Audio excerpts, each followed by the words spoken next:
이어지는 발표는 코드체인의 서강렬 CEO님의 발표입니다. 코드체인 an end-to-end solution for real-world asset digitization 이라는 주제로 발표를 진행하겠습니다. 무대 위로 오실 때 박수로 맞아주시기 바랍니다.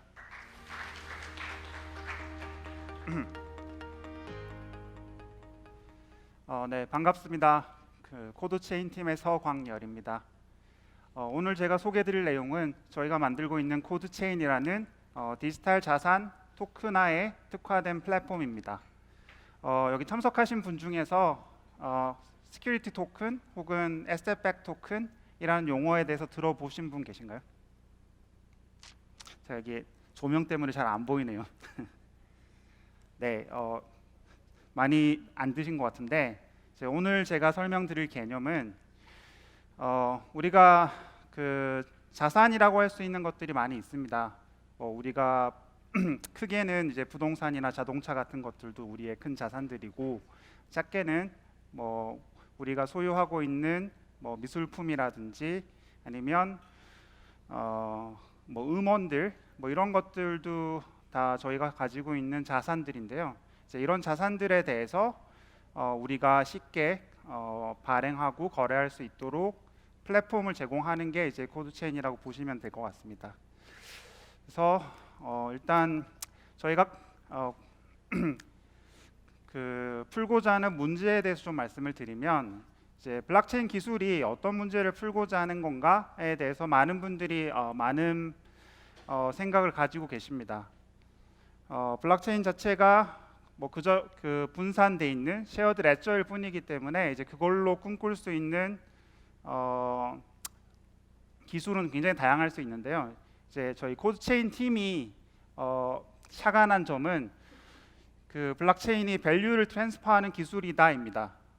우리가 이제 IT 기술을 얘기할 때는 인포메이션 테크놀로지라는 게 굉장히 여러 가지 형태로 발현이 되지만 가장 중요한 특징은 어쨌든 그 전에는 액세스가 힘들었던 전 세계의 정보들을 다 쉽게 모아서 핸드폰이나 노트북 하나만 있으면 그 정보들에 쉽게 접근할 수 있게 만들어주는 게 IT 기술이라고 얘기를 하고 있고, 저희는 이제 같은 맥락에서 블록체인 기술은 전 세계 곳곳에 흩어져 있는 밸류, 우리가 자산이라고 얘기하는 것들에 대해서 좀 더 쉽게 접근을 해서 그런 자산을 구매하거나 매매할 수 있도록 도와주는 기술이 될 거라고 생각을 했습니다.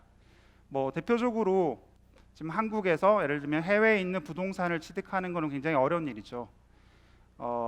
내가 해외에 굉장히 빠르게 성장하는 산업이 있어서 거기에 투자를 하고 싶은데 그 해외 송금 문제라든지 아니면 그 자산에 대해서 진위 여부를 판단하는 문제라든지 여러 가지 이슈들 때문에 이제 투자가 쉽지 않은데요.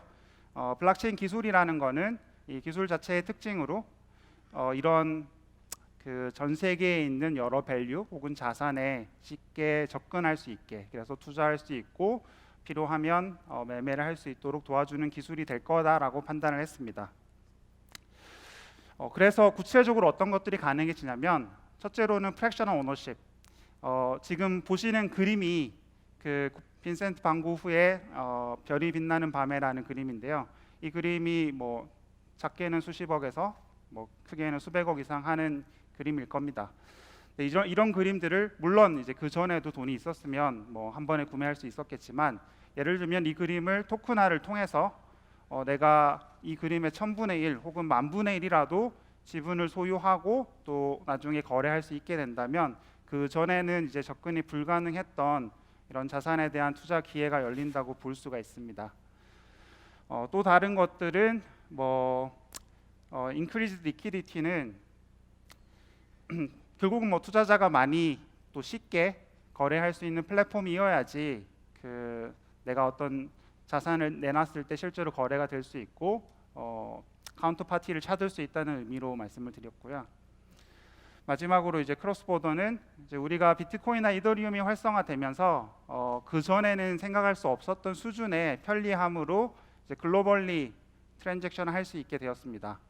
이 근간에는 블록체인 기술이 있었고, 이제 우리가 지금은 해외 송금이나 이런 문제들을 풀기 위한 어려움들이 많이 존재하고 있고, 실제로 이런 문제들 풀기 위한 회사들이 스타트업들이 많이 나오고 있는데 이제 블록체인 기술이 이러한 문제들에 있어서 어느 정도 해결책을 제시할 거라고 기대를 하고 있습니다.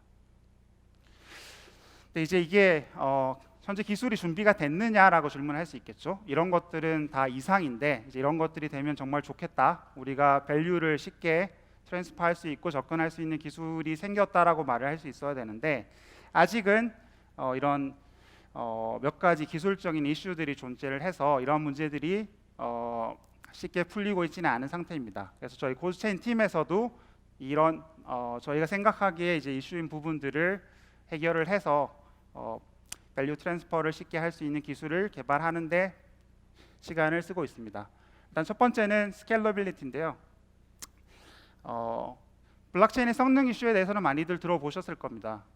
지금 뭐 비트코인이 뭐 초당 10개 이하, 뭐 이더리움도 20개 이하의 트랜잭션밖에 처리를 못하는 데 비해서 이제 기존의 금융 시스템은 뭐 최소한 초당 뭐 수천 개씩 혹은 수만 개씩 처리할 수 있는 상태고 기존 그런 페이먼트 시스템이나 어떤 뭐 주식 시장 같은 걸 대체하기 위해서 블록체인의 현재 기술이 터무니없이 성능이 안 나오고 있다는 사실은 알고 계실 겁니다. 그리고 보통은 이제 간과되고 있는 문제인데 프라이버시 관련해서도 이슈가 있습니다. 관련된 이슈들을 이제 뒤에서 좀 더 말씀을 드리겠습니다. 일단 첫 번째 이슈 스케일러빌리티는 지금 뭐 크립토키티라고 이제 2017년 말에 이더리움에서 굉장히 유행했던 게임인데 이 게임의 경우에는 DAU가 한 15K 한 15,000명 정도가 썼을 때가 최대 사용자 수입니다. 우리가 일반적인 게임이 잘 됐을 때는 뭐 1억 유저 또 얘기를 하는 거에 비하면 굉장히 작은 숫자인데요.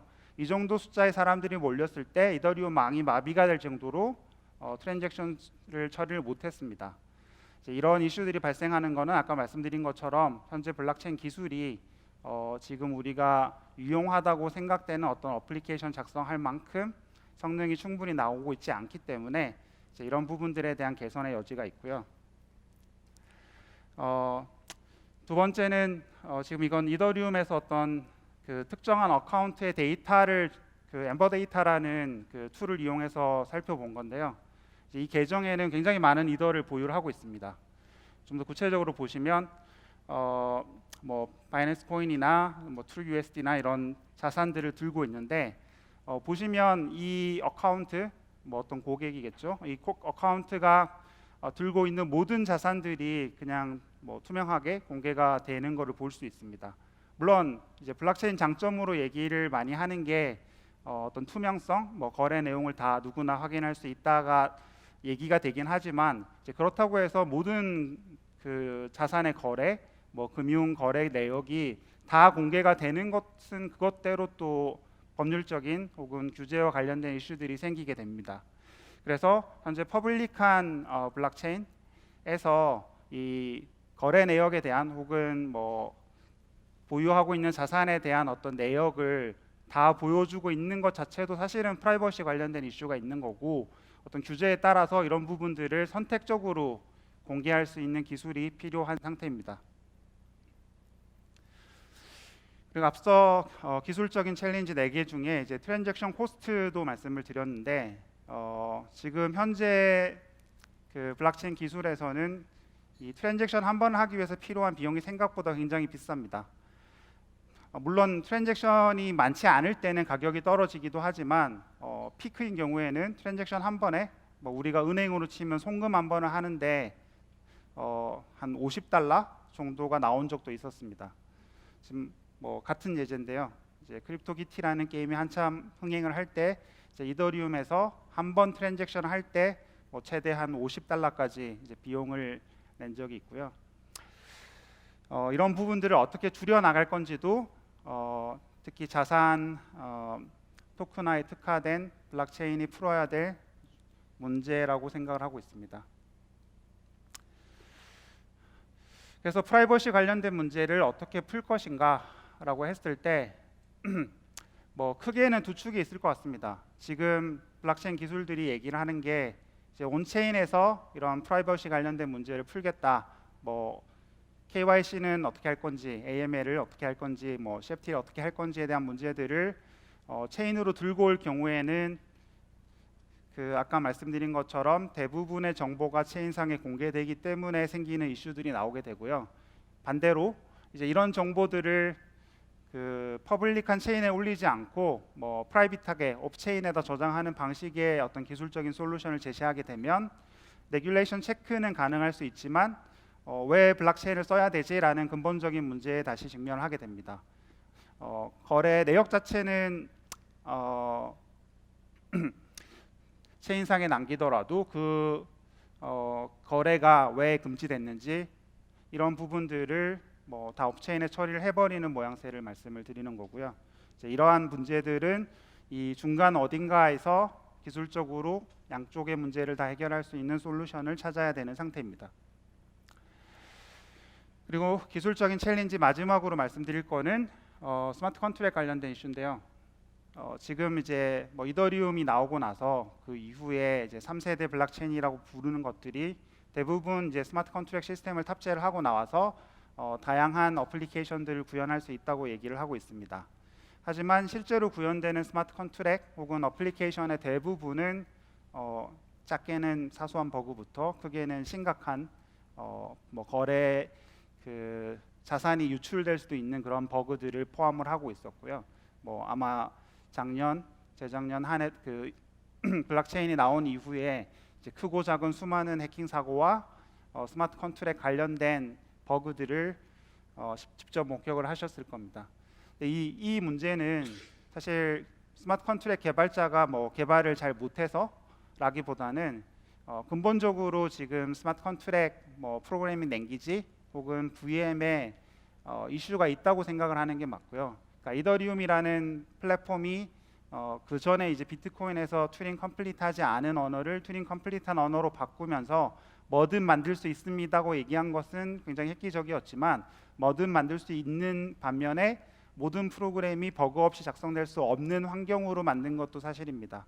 그래서 저희 코드체인 팀에서는 이런 스마트 컨트랙을 어떻게 하면 버그 없이 좀 더 잘 짤 수 있는지에 대한 연구를 했고 관련해서 좀 비트코인의 스크립트 언어의 어떤 방식을 개선해서 튜링 컴플리트하지 않지만 여러 가지 조합들을 통해서 버그 없이 원하는 스페시피케이션대로 프로그램을 짤 수 있는 방법을 개발을 했습니다. 그래서 이제 저희가 소개해드릴 코드체인 플랫폼은 앞에서 말씀드린 현재 블록체인의 어떤 기술적인 이슈들을 해결해서 그 어떤 자산을 가져와서 그 자산을 토큰 형태로 만들고 배포하고 거래할 수 있는데 특화된 플랫폼을 제공을 하고 있습니다.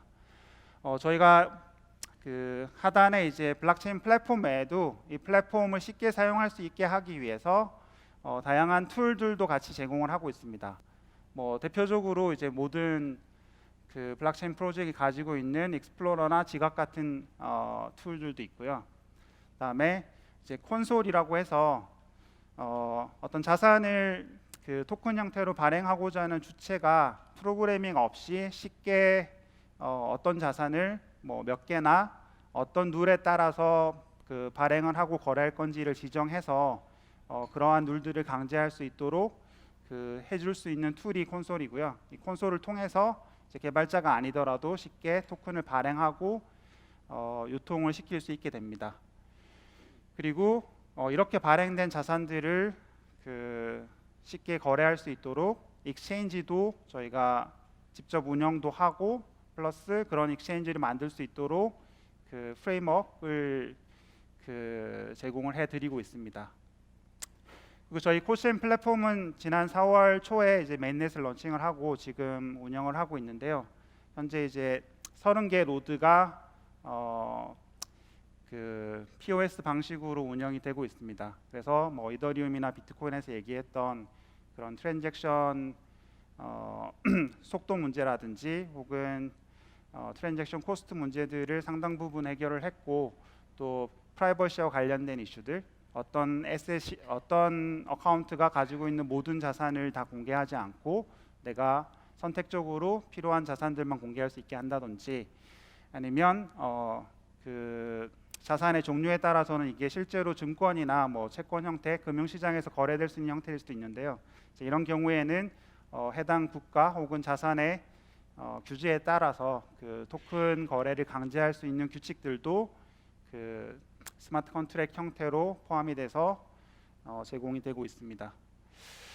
그래서 관련된 기능들을 이제 통합해서 제공해주는 플랫폼 플러스 뭐 툴 혹은 솔루션이라고 보실 수 있습니다.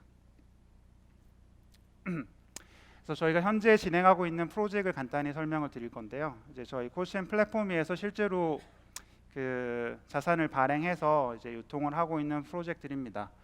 저희가 뭐 뒤에 이제 대표적으로 이제 아트와 K-팝 스타 컨텐츠 혹은 음원에 대한 예시를 좀 설명을 드릴 건데, 일단 그 전에 저희 고객사들이 현재 이제 위에 뭐 비시드 파트너나 맥스타, 빗썸, 뭐 아투게더 같은 회사들과 이제 여러 자산들, 지금 여기 하는 거는 이제 부동산 경우도 있고, 뭐 회사의 주식, 뭐 스타트업의 주식 같은 것들에 대한 부분도 있고요. 그리고 미술품이나 음원에 대한 부분들도 각각 다 다른 요구사항이긴 하지만 이제 코드체인이라는 하나의 플랫폼 위에서 발행이 돼서 거래가 될 수 있도록 지원을 해드리고 있습니다. 좀 이해를 돕기 위해서 좀 구체적인 예를 하나 설명을 드리면, 저희가 그 저희 플랫폼에서 사실 첫 번째로 확보한 고객이기도 하고 저희가 첫 번째로 출시를 할 토큰이기도 한데, 자산 토큰이기도 한데, 저희가 아투게더 혹은 그 비시드 파트너랑 같이 일을 하고 있습니다. 둘 다 한국 회사고요. 이 회사들은 이제 미술품을 하나 구매를 해와서 뭐 예를 들면 K 옥션이나 서울 옥션에서 미술품을 가져온 다음에 그거를 뭐 한 주에 10,000원씩 투자할 수 있도록 그 토큰으로 쪼갭니다. 그래서 예를 들면 피카소의 판화를 내가 그 토큰화해서 고객들이 투자할 수 있도록 하겠다고 하면 뭐 그 가격이 5천만 원이라고 하면 5천만 원짜리 그 그림을 사 와서 토큰으로 만들면 뭐 주당 이제 10,000원짜리 주식이면 뭐 5,000개가 생긴 거겠죠, 토큰이. 그래서 내가 원하는 개수만큼 구매를 하고 이후에 그 그림 가격이 예를 들면 3년이 지나서 뭐 10% 올랐다라고 하면 그 그림을 매각을 하면 그 매각했을 때 나오는 차액에 대해서 뭐 수익금으로 다시 토큰 홀더들한테 분배를 할 수도 있는 거고요. 내가 토큰을 샀는데 이 그림이 매각될 때까지 기다릴 여유가 없어서 중도에 거래를 하겠다라고 하면 그 그림에 해당되는 토큰을 제3자에게 매매를 할 수도 있습니다. 이렇게 중도 매매를 하는 시스템을 통해서 이 그림이 팔리기 전에 내가 그냥 토큰을 뭐 거기도 이제 그 그림의 가격이 변동된 금액이 반영이 돼 있겠죠. 판매를 해서 중간에 환매를 할 수 있는 시스템도 제공을 하고 있습니다. 그래서 이런 방식으로 어떤 미술품이라는, 그 전에는 뭐 굉장히 고가의 미술품이기 때문에 굉장히 소수의 투자자들만 투자할 수 있었던 어떤 자산에 이런 블록체인 기술을 이용한 자산 토큰화를 통해서 내가 미술품의 일부 작은 금액으로 또 투자를 하고 수익을 얻을 수도 있도록 기회를 제공하는 프로젝트라고 보시면 될 것 같습니다. 그리고 두 번째 예제는 저희랑 프로젝트를 하고 있는 또 다른 케이스인데요. 이제 맥스타 같은 경우에는 한류 컨텐츠, 특히 K-팝 스타의 앨범이나 이런 것들을 크라우드 펀딩으로 지금 판매를 하고 있는 회사입니다. 이제 여기서 저희랑 같이 기획을 하고 있는 방법은 그 K-팝 스타의 어떤 뭐 앨범에 대한 저작권 혹은 저작 인적권 같은 이제 권리를 토큰화하는 건데요. 그 전에 이제 팬들은 그 K-팝 스타의 팬들은 결국은 일종의 후원 형태로만 그 자기가 좋아하는 스타를 후원을 했죠. 그러니까 내가 앨범을 많이 사주고 뭐 음원을 열심히 스트리밍 사이트에서 듣고 이제 이런 방식들을 통해서만 그 이런 자기가 좋아하는 스타의 성장에 기여를 했는데, 이제 거기에 대해서 어떤 발생하는 수익은 사실은 팬들이 가져가는 몫이 아니라 그냥 가수나 이제 기획사 혹은 관련된 업계 분들만 이제 수익을 나누게 됐었죠. 근데 이제 이 프로젝트를 통해서 성취하고자 하는 바는, 우리가 어차피 그러니까 팬들이 결국은 좋아해서 투자하는 아이돌이기 때문에 그 투자를 뭐 앨범을 구매하거나 뭐 굿즈를 사거나가 아니라 그런 것도 포함해서 어떤 K-pop 스타의 그 앨범에서 발생하는 수익에 대한 권리도 이제 토큰화를 통해서 팬들이 그 과실을 향유할 수 있도록 도와주는 프로젝트라고 생각하시면 될 것 같습니다. 그리고 여기에는 단순히 어떤 수익만 포함되어 있는 게 아니고 일종의 뭐 투표권이 같이 포함이 되게 됩니다. 내가 토큰을 가지고 있으면 그 토큰이 그 자산에서 발생되는 수익을 배분받을 권리도 가지지만 동시에 이 스타가 뭐 예를 들면 앨범이라고 하면 앨범의 표지로 어떤 그림을 쓸 건지 어떤 사진을 쓸 건지를 투표를 한다든지 같은 걸 할 때도 내가 가지고 있는 토큰을 가지고 투표권을 행사할 수 있게, 그래서 뭐 일종의 가버넌스라고 한다면 이런 K-pop 스타의 어떤 활동과 관련된 가버넌스에 일정 부분 참여할 수 있는 권리도 같이 제공을 하는 방식으로 어떤 편익을 제공하게 됩니다. 그래서 물론 이제 블록체인 기술을 통해서 이런 문제들을 접근을 하는 거고요. 그게 자산의 종류가 뭐 지금 말씀드린 그 미술품이든 아니면 음원이든 좀 더 이제 크게 나가서는 실제로 금융 상품들 혹은 부동산까지도 이어질 수 있는데, 이제 이러한 상품들에 맞는 그 적합한 어떤 기술적인 솔루션을 제공하는 게 이제 저희 코드체인 팀에서 진행을 하고 있는 프로젝트라고 보시면 될 것 같습니다. 그리고 마지막으로 이제 말씀드릴 거는 그 지금 말씀드린 것들이 사실은 자산의 종류에 따라서 굉장히 다양한 성격을 가지게 됩니다.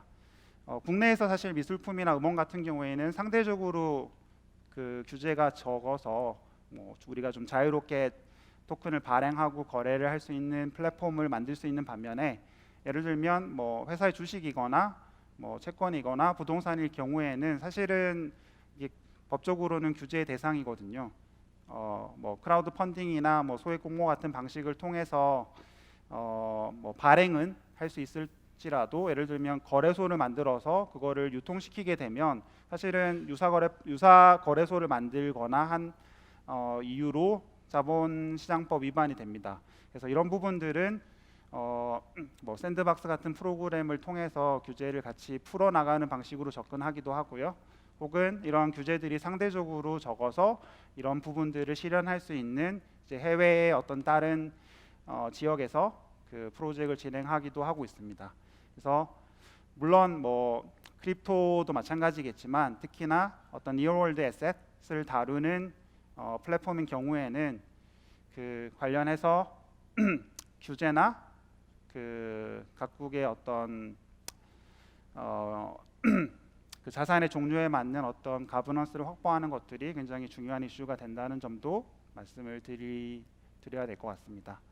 그래서 저희 코드체인 팀은 그 자산 토큰화와 관련해서 기술을 제공하는 회사이기 때문에 자산 토큰화에 관심이 있거나 뭐 토큰화할 자산이 있으신 분들은 그 저희한테 말씀을 해주시면 같이 협업해서 프로젝트를 같이 진행을 해볼 수 있을 것 같습니다. 일단 제 발표는 여기까지입니다. 감사합니다.